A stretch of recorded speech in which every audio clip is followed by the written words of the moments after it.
महालक्ष्म्याष्टकम्।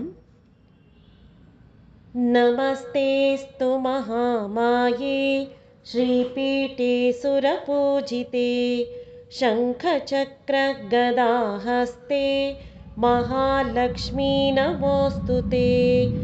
नमस्ते गरुडारूढे कोलासुरभयङ्करी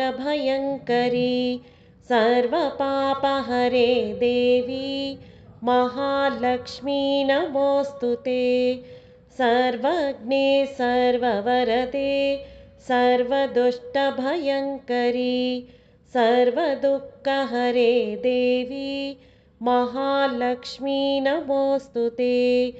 सिद्धिबुद्धिप्रदे देवी भुक्तिमुक्तिप्रदायिनी मन्त्रमूर्ते सदा देवी महालक्ष्मी नमोऽस्तु ते। आद्यन्तरहिते देवी आदिशक्ति महेश्वरी योगज्ञे योगसम्भूते महालक्ष्मी नमोऽस्तु ते। स्थूलसूक्ष्ममहारौद्रे महाशक्ति महोदरे महापापहरे देवी महालक्ष्मी नमोऽस्तु ते। पद्मासनस्थिते देवी परब्रह्मस्वरूपिणी परमेशी जगन्मातः महालक्ष्मी नमोऽस्तु ते। श्वेताम्बरधरे देवी नानालङ्कारभूषिते जगस्थिते जगन्मातः महालक्ष्मी नमोऽस्तु ते।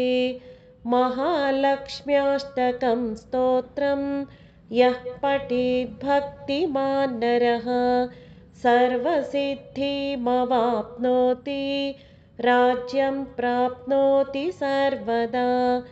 एककाले पठे नित्यं महापापविनाशनं द्विकालं यः पठे नित्यं धनधान्यसमन्वितः त्रिकालं यः पठे नित्यं महाशत्रुविनाशनं महालक्ष्मीर्भवे नित्यं प्रसन्ना वरदा शुभा। इत्यकृतश्री महालक्ष्म्याष्टकं स्तोत्रं सम्पूर्णम्।